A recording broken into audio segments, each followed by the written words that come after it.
search engine marketing as a term, right? You kind of lump paid advertising and then SEO into it. Something like Google Ads will get you to show up at the top of the page within a couple of weeks, as long as you're aggressive with your strategy, you're choosy about your keywords, and you have good ads written. SEO, though, it's going to take you a lot longer to rank in one of those top 3 spots because it takes time to build credibility. Hey guys, welcome back to the Probate House Guy podcast. I am Brad Woodall, the Probate House Guy, and today I am here with a special guest, and actually the guy who has been running my Google Ads for a long time. My buddy Josh McRay. Yes, 2016. So Josh, why don't you tell us about yourself? Yeah, absolutely. First off, thanks for having me on. Glad we get to sit down and chat for a little bit. Let's see about me. I've been doing like online digital marketing for, I think this will be year number 10 now. I'd always had an interest in marketing. I was just telling somebody this story the other day that I watched the premiere episode of Mad Men when it came out on AMC, and listened to Don Draper pitch in that show, and I was like, I could get into marketing. That's something like it seems exciting. It seems like you have to have a lot of different skill sets to be able to do it. And then, like, a decade later, I end up getting into digital marketing. So, like, real roundabout way, I ended up there eventually. And I got into it because I started working for my sister and her husband here in San Antonio, and they had a house flipping company. And so they hired me to come in and learn the house flipping side of things, which meant that I needed to learn the marketing side of things. And it's something that I had a lot more interest in than house flipping. So, like, I continue to do the house flipping stuff, right? Because you kind of have to keep your finger on the pulse of what's going on in the industry that you work in. But like Google Ads, Facebook ads, SEO, looking at data, figuring out how to make that data work for you, that was really exciting to me. So I got started into Google Ads there, and then that gradually evolved into expanding that knowledge into Facebook marketing, into search engine marketing. And then in October 2019, I started Lead Farmers PPC exclusively to do pay-per-click advertising for real estate investors. And that's been the practically the sole focus ever since. We're doing more Facebook and SEO stuff now, as of the last couple of years. Like, that's really started to grow. But primarily it was Google advertising that got me into marketing in general, and that was through real estate investing. So yeah, I mean, it's been a journey. For sure. And it seems like, I don't know if you've noticed this lately, but I've been in masterminds for years, and in the decline of texting and cold calling, like, everyone's now like, oh, PPC is like the new frontier and they should do that. And I'm like, well, I've been doing this since. Yeah, it was a new frontier 10 years ago. Right. It's crazy how secular some of that stuff is, because direct mail constantly goes in and out of fashion. I feel like it depends on, like, how many newbies jump into the industry with that New Year's resolution every year, and then how many fall off. Like, the saturation levels of any one marketing source can lead to it not working. With texting and calling, there's so many regulations getting slapped on it now that one of the only places that you can safely market where you can kind of count on it having some sort of effective measures in your business is online. That's where most of your consumers are now. Even if you send out a piece of direct mail or send a text message, most consumers, most of your potential clients want to know more about you. And if you're not online and they don't want to commit to a text or a phone call, then you might as well be invisible. Absolutely. I was just having a conversation this morning with my acquisitions guy, because he gets our testimonial videos at the appointments. And actually, we were just I just happened to go to the closing earlier, and I was there. We got a testimonial video from the person. I was just telling you, that was an SEO feed from my ArborView website, which I haven't really put any effort into in probably 2 years now. And, you and I did a lot of SEO work on that website for years, and it still kicks off leads, and I still buy houses from that. I just bought one from one of our sort of local area landing pages in a town up in North Georgia. I think I'm ranked there because I bought multiple houses from Sell House Fast, Gilmer County.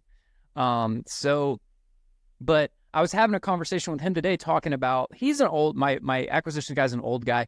He's 71 years old. And he used to own a direct mail marketing company way back in the 90s.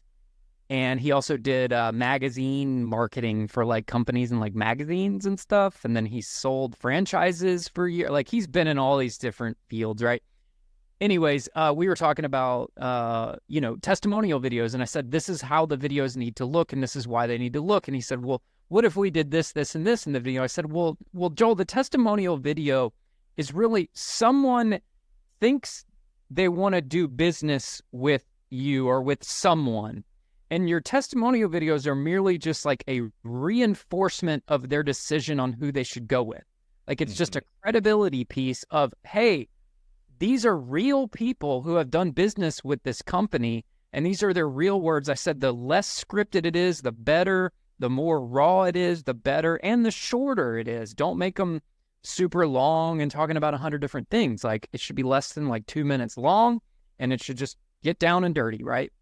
So he's like, okay, that makes sense.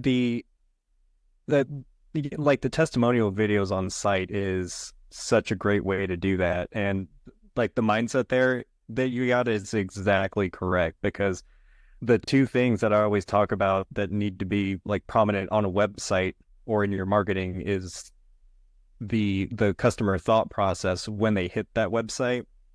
They want to know how something works, but they want to know that it works also.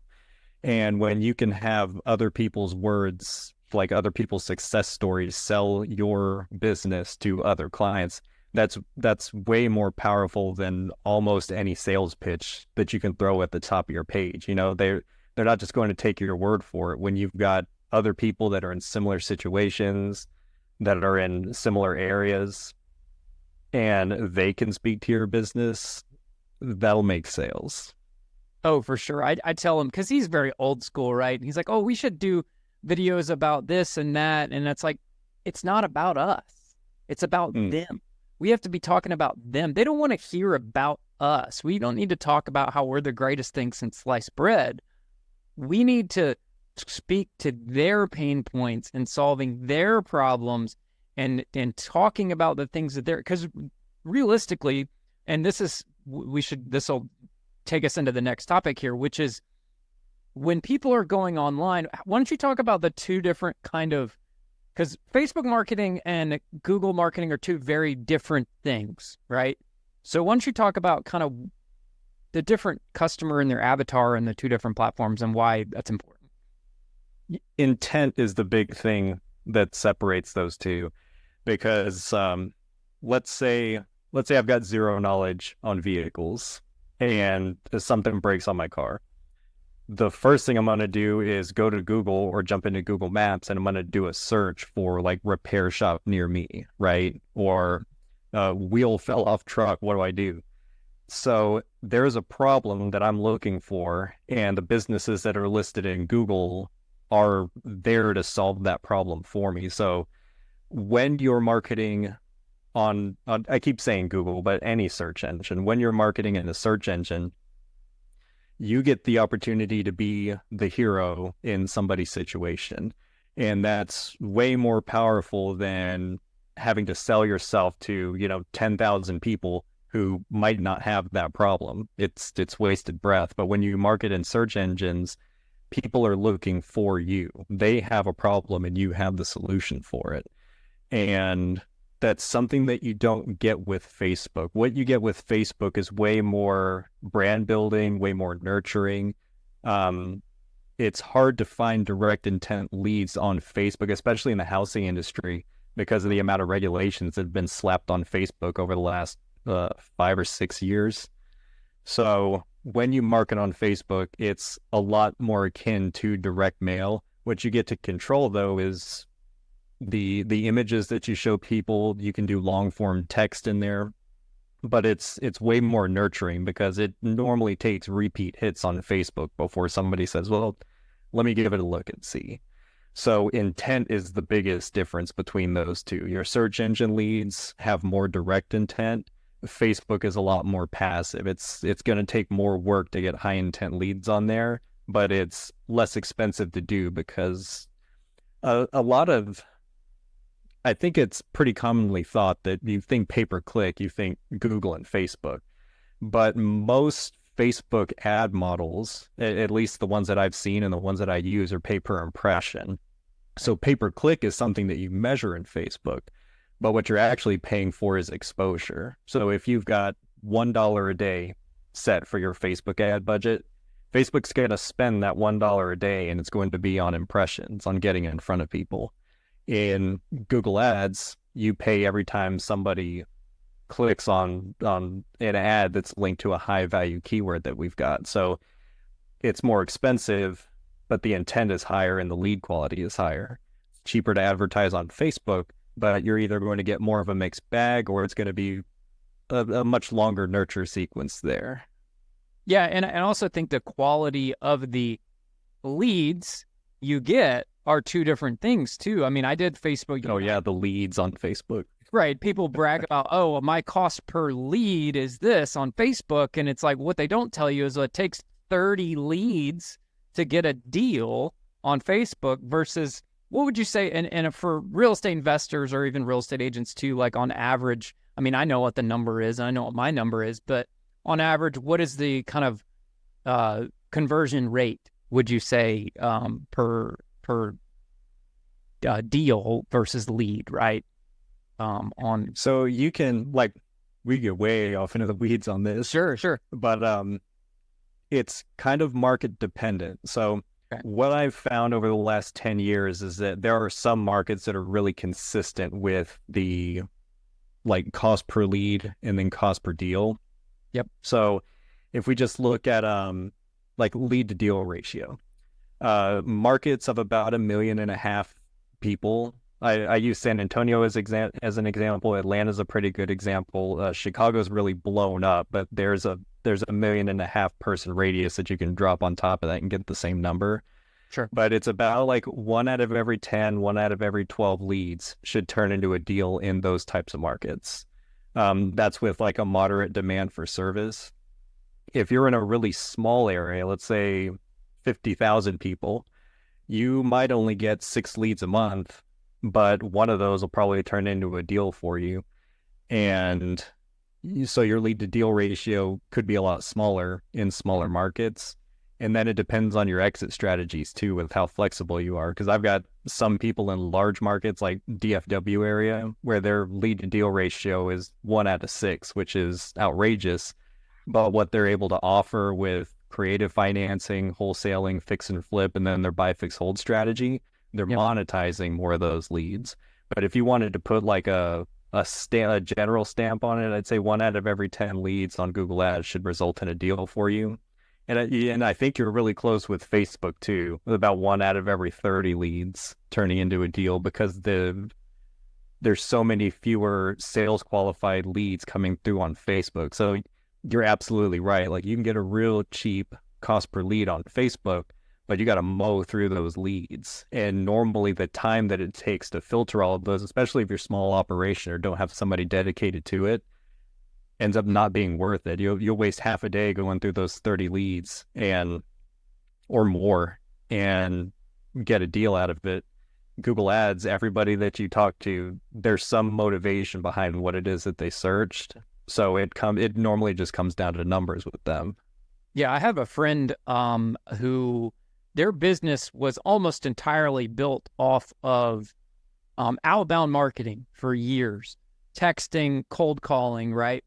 And then they started doing Google pay-per-click, and then they started doing direct mail. And what they realized, and what he told me he realized, and this guy I know is like super in tune with his numbers and his business and everything. He's like, I realized that my cost per deal was lower with texting and cold calling. But he said, I had to create this whole, all this overhead behind it.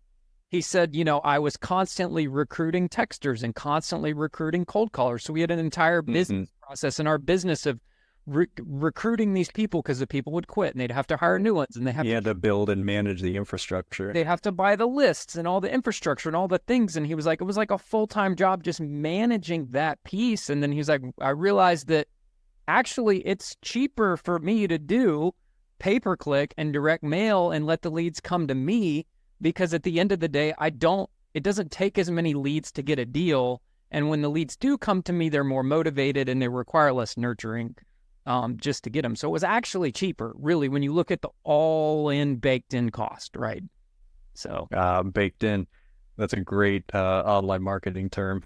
That's right. So many things are baked into online marketing, like websites. That's right. Yeah, I think like that point a lot of time comes from experience. Like when you're starting out, you'll take leads and deals any way that you can get them. But Sure. As you start to evolve your business, it almost naturally becomes like, well, how can I do this more passively? Or how can I get some of this time back? And what are the actual costs behind the leads and the deals that I'm getting? So I think that is like a natural evolution and thought process for a real estate business owner. It's like, all right, let's get off the ground and then figure out how to make it more efficient, which is another thing that I absolutely love about search engine marketing and social marketing, is that there's a number for everything. Like I've got 3 primary KPIs: your click-through rate, so the rate at which people click over onto your site, your conversion rate, which part of it's attributed to traffic. I'd say 90% of it, though, is how good of a salesman is your website. Yes. And then your impression share. Are we taking over the market? Do we have the market capped? How much growth can we get out of a campaign?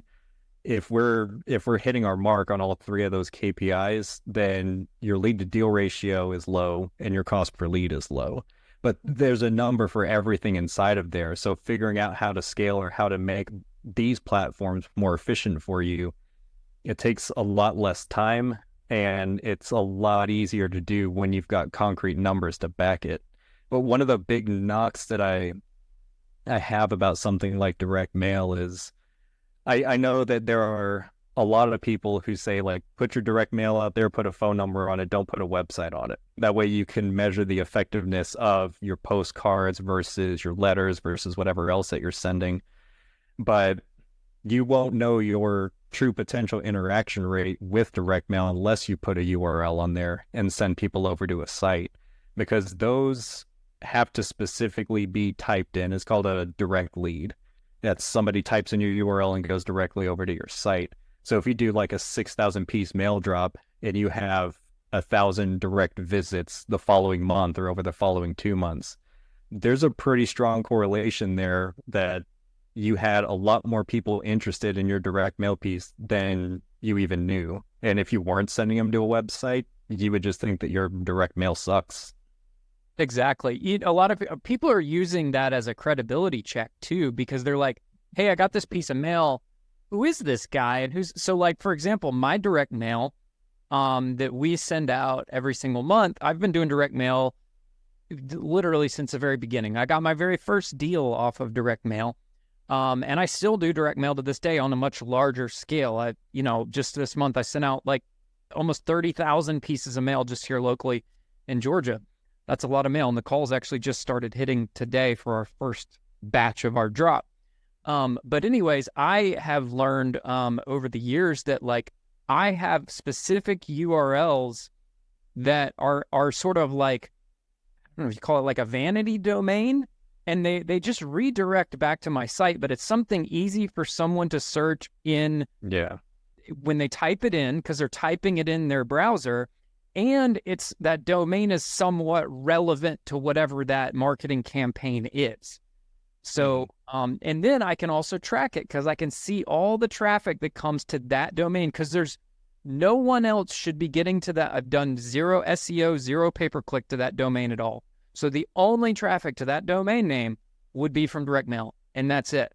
So I can directly correlate, and I see it every time I drop the mail. You see the spike in the activity, and then it drops down, and then the next week when the next batch comes out, you can directly see the correlation. Those are people just going on and checking you out, figuring out who you are. Is this a credible company? Especially in probate marketing. I do a lot of probate marketing. Obviously, I'm the probate house guy, and we're also doing probate marketing. We've introduced a done-for-you marketing service just recently for people to do probate marketing, and part of that is direct mail.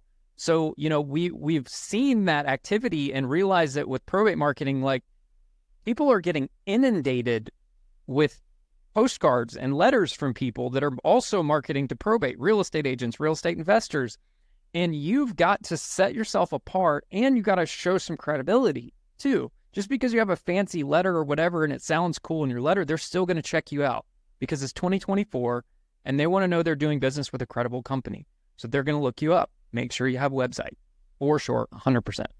I'm with you on that. Yeah, and then set up retargeting on it too. Because when I look at online marketing and people who are also doing physical marketing, again, there are some people that like to keep that separate so that they can try to measure results. But I'm a big proponent of, like, what we're doing is building a marketing funnel, right? Everything's going to come down to the same place. And now more than ever, the website is a core piece of that. Like, you're asleep, it's midnight, that thing is selling for you. If there's somebody who's distressed, who gets a piece of direct mail, who sees a TV ad that's running at midnight for whatever reason, like, you do you, if that's the thing.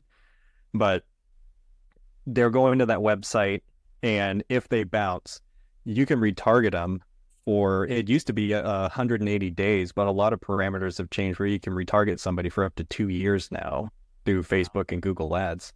So the physical marketing that you do can help to feed your online marketing, and the online marketing can help to keep your brand in front of people for a lot longer now than we've ever been able to do. So I'm a big proponent of looking at things as a funnel and making sure that you've got all the pieces in place to make sure that, if you're doing direct mail, you should have a website, because just like you said, people are going to want to check you out for credibility. But on the other side of that, if they bounce or they decide this isn't for them right now, you can continue to advertise to them and remind them, like, hey, you visited us because you had a problem or you thought that you had a problem.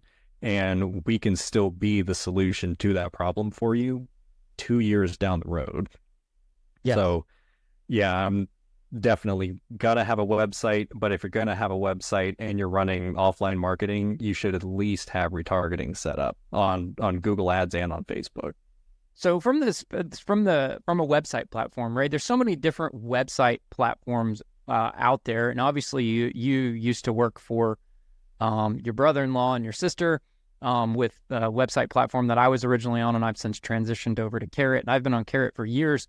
Like, what would you say, like, should people just get an out-of-the-box Carrot site? Should they build a custom site? Should they, what's your recommendation on that? Like, well, how should they go with that?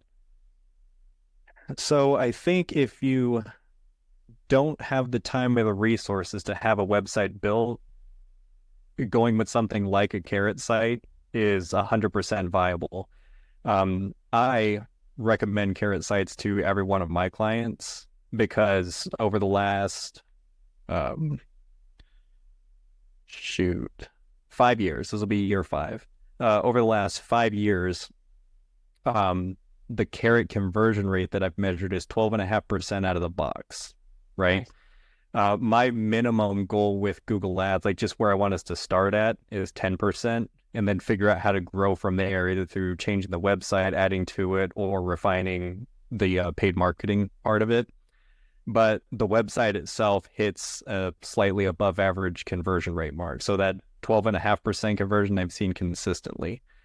The thing with building a site is you get more flexibility with being able to make it faster, with kind of owning all of that content versus renting a site from a template provider. Sure. And that can be important. The main thing is there's a little bit more flexibility with SEO if you build it yourself. but it takes a lot more resources and a lot more like regular maintenance done to it. When looking at either or, like if it's just a toss up and is one going to convert better than the other, the thing that I've seen across all website platforms is that there's really no reinventing the wheel with how you have the top of that website set up. They're all set up so that you hit the website, there's a form at the top of the page, your value prop is there, credibility is up at the top, and that converts.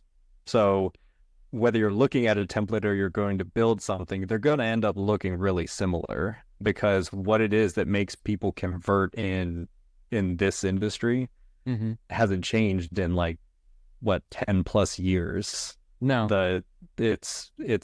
The templates are all roughly the same. So that shouldn't be an issue. I think it's more of a time box. If you don't have the time for it, getting a carrot site is not going to bog you down at all. If you build one yourself, that's great. You're going to have a little bit more flexibility with SEO and things that you can build into the site functionality wise. But how you set it up to convert, it's almost going to be exactly the same across the board. And I'm more in favor of saving the time. And that's why, like, I have multiple carrot sites now, and I was just showing you some of the new ones we're launching, and I have different carrot sites that are specific to specific things. Like I have a foreclosure specific site. I have a mobile home buyer website. I have a land buying website. I have a home buying website. I have my probate website. Like they're all, and each one of those website is like its own brand and its own like specific like customer avatar. Like the only people that go to that site are just coming for this reason right there. And they have their own brands kind of behind them. So if you're looking to do them, like, I mean, I like the Carrot platform. It's easy to modify and use and create new things. And you should definitely customize it, right? You know, an out of the box Carrot site's probably not going to perform and you know, as good as something that you customize. But let's jump into the next topic here. You mentioned that, which is SEO. What is SEO, right? Everyone's like, oh, what's this word SEO? This magical unicorn. So why don't you talk about that? And like, that's a whole different animal than the other. Oh yeah.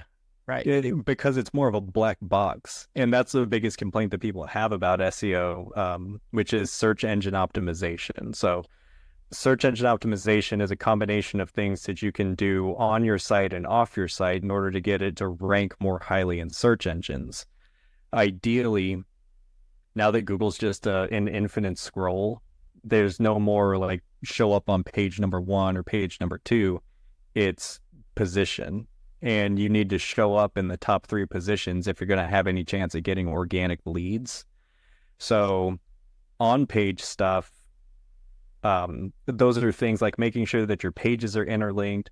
If you're marketing to a large area, making sure that you have those additional landing pages for the smaller areas in your market built out. Looking at things like site speed, making sure that images are optimized. There's like a laundry list of things that you have to do on a website. And you normally do your on-site stuff first to get it ready for your off-site stuff. Off-site work, that's all work that's still being done online, but it's more building the credibility of your website and your brand online.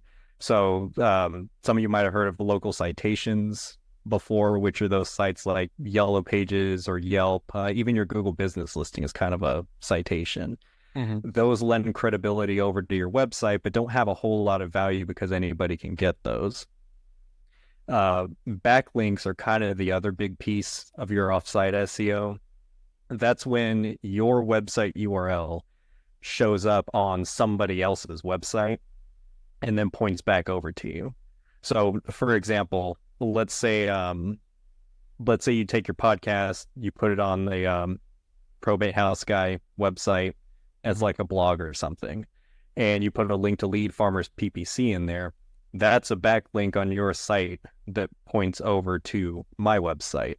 And what that does is shows Google credibility with your site that somebody else with a more credible or more well-established site was willing to put your link on there. And that helps to rise you up through rankings and take you towards that top organic spot. But there are there are certain things that are staples of SEO, like doing the on-page stuff and the links that I just mentioned. But there's so many other things that you can do to increase SEO. That's why people get intimidated by it or look at it as a black box. Like, I don't understand all of these other things that are being done to get my website to rank. There is an algorithm to it. There is a strategy to it. But a lot of it, when you get off into the weeds, does sound basically like Lord of the Rings level magic nonsense. It kind of is. And that's why you should work with somebody who like really knows it. And also, no, obviously one of the reasons why I work with you, and I'm not doing this to pitch your services, but like you can. I don't complain though. That's right. You know this industry, right? You've been working in this industry, so you know both the world of SEO and PPC and social media ads, and you know real estate investing. So like, because you know that there's a lot of providers out there that sell their services that are like, they do PPC for like all these different, and you've since morphed into other businesses since then, but your core business is real estate investors, and you know this industry. So you know the customer avatar to target, you know the keywords to target, you know all about everything there is to know about this. I think that's important if you're looking for a vendor to work with to do this for you, because it can be inundating. And SEO is a long game. Like, I mean, yeah, that's one of the biggest differences between like search engine marketing as a term, right? You kind of lump paid advertising and then SEO into it. Something like Google Ads will get you to show up at the top of the page within a couple of weeks, as long as you're aggressive with your strategy, you're choosy about your keywords, and you have good ads written. SEO, though, it's going to take you a lot longer to rank in one of those top 3 spots because it takes time to build credibility. Google as a search engine, it could take you 6 to 8 months before you start to populate on what used to be page number 1, which is just the top 10 search results. Right. And you might be doing the exact same work. Your website might work better than other people's websites or have a better layout, but you still have to prove that your business and your website that's on the search engine platform that's going to be there for the long haul. And that long-term commitment to SEO shows search engines that, but it's also needed because they're not just going to move you up overnight into a top spot. You might pick up a couple of top spots momentarily, yes, but you will bounce around in rankings before your website settles. I'm using a bobby pin as my pointer. There you go. They're going to bounce you around. I lovingly refer to it as the SEO dance, because you can see a steady climb, then a decline, and then when you come back, you're higher than the position you were before you declined. So it does take time. Rankings do bounce around a lot, but you're absolutely right. That's the long play. It's like Google Ads, Facebook marketing is the shortcut way to start getting leads through those respective platforms. SEO is the long-term play to generate organic leads from people who just might not like clicking on ads. It helps to serve your Google business listing also, so you show up more prominently in map rankings at the top of the page. So it's a long play, but you are going to get organic leads once you start hitting the top of the page. So it's a longer return on investment, but once you get there, that investment starts to pay off a lot more regularly. Because you're going to pay in time and effort, or pay a vendor like someone like yourself to do that SEO for you for a while. And for the longest time, it'll seem like a sunk cost that you never reap the return from. But trust me, if you just stay with it, it eventually will pay off. Like, for example, the house that I just bought today was an organic SEO lead from my arborviewhomebuyers.com website that I've had since 2016. It was originally a lead propeller site, and it's been a carrot site for many, many years. And I haven't done anything to that site in 2 years. The only thing I do is every quarter I change the intro video at the beginning, which I do basically a market update, what's going on in the real estate market. But everything else in that website, I haven't done anything to in probably 2+ years. The house I just bought today, and I've bought multiple houses just this year from organic leads from that website. The one I bought today, I'll probably net about $60,000 profit on that deal. It's a quick cosmetic rehab. We'll turn around and have it back on the market in just a few weeks, and we'll probably make $60,000. That house was listed with a real estate agent just a few weeks ago. Ooh. Real estate agent shot him in the foot and listed the house $100,000 higher than it should have been listed. And it sat and it sat and it sat and it sat and it sat on the market and it didn't sell. And I saw it and I was like, I'll offer you this. And the seller said, yes, great, we'll take that. And that offer was, what I offered them for the house was $110,000 less than their current list price or their last list price that they just had. I offered them 110 less, and they gladly accepted it, and they were so happy to sell this house today and move on with their life, and I'll make some good money off of it. So all those years of SEO that you and I did have paid off, and Yeah, I was gonna say, like, when you think about it in terms of ROI on just that one deal, it's probably paid for SEO like 6 times over and then made you something on top of it.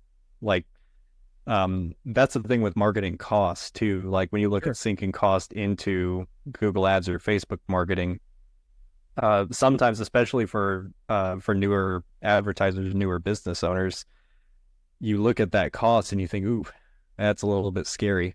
But once you get the first deal in that pays for your marketing for like the next 3 or 4 years, it starts to make a ton of sense. Yep. You actually, you know what? Let's do the math here. I'm not going to share what I paid you for SEO over the years, but we're just going to average it out. And you and I did, we haven't done any SEO work on Arborview in probably 2 years at least? Probably about. Yeah. So, and we started SEO on Arborview in 2017. And then 2 years ago, so that was what? So let's call it 6 years. And yeah, I am now, just from that one deal I did today, I am positive ROI. But I've bought many other houses over the years off of SEO from that site. But just from that one deal I bought today, assuming I sell it for what I project, there is I've paid for all of my SEO, all the money I paid you over the last however many years for SEO work is paid back, and now I'm positive ROI on that site. And like you said, that's just one organic deal that's come in to use as an example. Yeah, I've bought multiples this year. I think 5 or 6 houses just this year off of organic SEO leads from my Arborview site that I haven't touched in years. So pretty wild. So I call that a big win. It is a big win. Thank you, sir. I appreciate all your effort. So let's talk about, obviously I've been at this years and you've been at this years, and the market goes through cycles, right? And even there's seasonality in this too. So why don't you speak to like the seasonality of our business? Because I saw somebody post about this in one of my mastermind groups today. They were like, oh, what can I do during the fall months or whatever when it's slow, or can I do this or that? So why don't you talk to the seasonality and the cycles you've seen over the years in our industry? Yeah, so like the bread and butter years of like the mid 20 teens, or it's marketing now is definitely not like it was back then. So what we've seen more recently is like a big retail cycle where there are a lot more people who have caught on that there are companies and businesses who are willing to pay cash for houses or to buy their home from them and close in like 5 days, right? Yep. But they still want retail value. So something like long-term follow-up on those people, when they list their homes and they end up sitting on the market for like 6 or 7 months and haven't sold, coming back to them, the follow-up has been like so important over the last 4 years specifically because of the retail market that we've been in. So eventually we'll see a flip-flop. It'll go back to more people who are highly motivated versus the retail-based stuff that's coming in. But there has been a little bit of either change or complement to the traditional strategy because we have so many retail people who are searching high-intent keywords. They still have intent. They still have a problem that they're trying to solve, but the numbers don't match up right now. That doesn't mean that they're not going to match up 6 months later when they're frustrated that their homes haven't sold and you're still willing to buy it for cash and close in 5 days. So I think follow-up is the thing that's really helped in this cycle that we're in. And season-wise, you see not similar cycles, but cycles in the total amount of traffic that you see or lead flow. Uh, Obviously, everybody wants to generate like 20 leads a month every single month of the year without fail. And that's really just not how it works. Normally, what we'll see is that during traditional selling season, there is a large influx of leads that come in. So we're looking at like maybe March through August. You'll see small dips during graduation. So people, families, their kids are getting out of school. They kind of have to refigure out what their lives are going to look like now that they have an extra human there most of the day. You'll see a dip during back to school when everybody's doing the exact same thing in reverse. Yep. And then the holiday season is the biggest one because it seems like November, there's always a drop in traffic because nobody wants to sell during the holiday season. Like that'd be the roughest time to sell, especially if you're in a place that snows a lot where the conditions really suck. So a lot of marketers or a lot of business owners will ask, like, should I not market during those winter months? But for me and what I've seen, because there's less traffic, you're getting fewer clicks. Right. And that means that there's probably a lot more intent behind those clicks because nobody wants to sell during that time of year, or their situation is compounded by the holiday season. So if you go from getting 20 clicks a month to like 6 clicks a month, you're going to be getting fewer leads, but you're probably going to have a much lower lead to deal ratio because of that. Especially December is like the oddest month that I've seen that work in because it never fails. I'll always have 1 or 2 clients that during the Christmas holiday, like Christmas Day, they get leads in, and if it's not them, it's somebody on their staff. They're really dedicated people. Go over there and make an offer and get the deal done on Christmas Day. So I always, every single year, I wait for those emails to come in because there's always like 2 of them. But just because there's going to be a slowdown in traffic doesn't mean that you should cut marketing. It just means that you should expect to get less traffic and fewer clicks. But the leads that are coming in normally have much higher intent behind them because of that time of year. So that's the biggest dip in the cycle because you have fewer leads to work with, but normally the spreads are bigger and the intent is better behind those leads. So even if you don't set something up to sell immediately, give them like 2 weeks or so, like give them some time to get their affairs in order during that season, and they're way more likely to sell. And on that note, you should definitely be looking at your numbers and your ROAS, your return on ad spend, tracking that over a longer period, not looking at it month to month, because also, you may get a lead in this month, and I've learned this doing pay-per-click for years, is you get the laydowns, right? The person that comes in, fills out your form, you go out there that day, you get a contract, you close on it in 2 weeks, and da-da-da-da-da.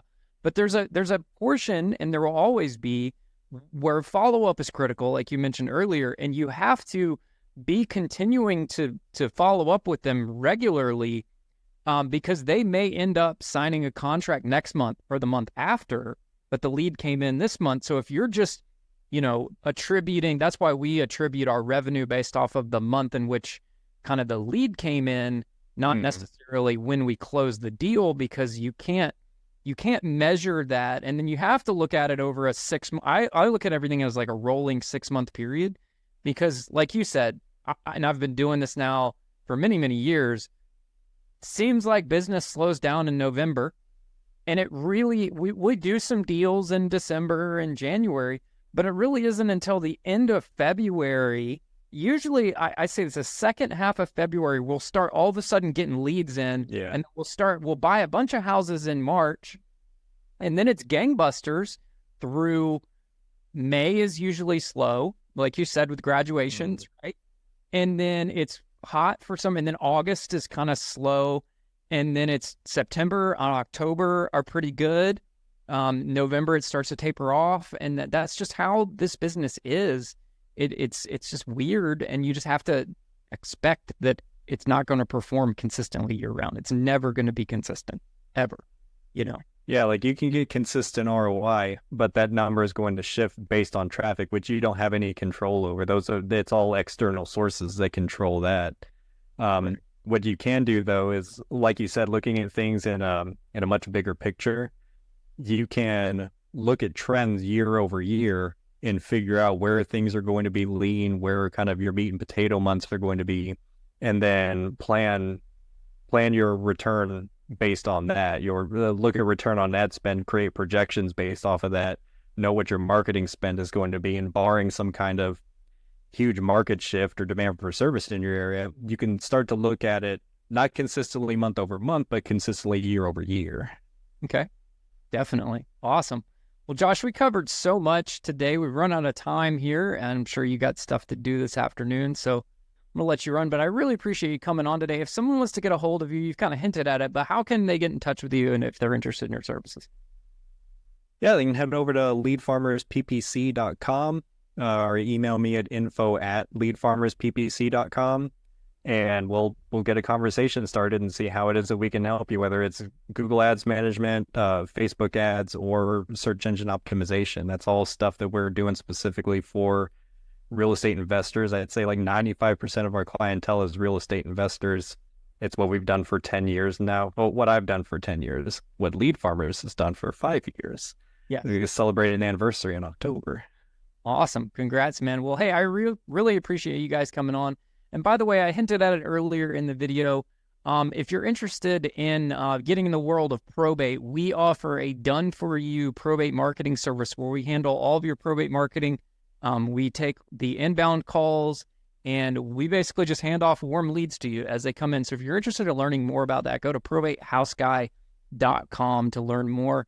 Hey, Josh, thanks for coming on today. Always good chatting with you, brother. And we'll have an offline call because we got to do our monthly PPC review here in the next few days that need a book on your calendar. So thanks for coming Thanks for having me on, man. It was a lot of fun. All right. Talk to you later.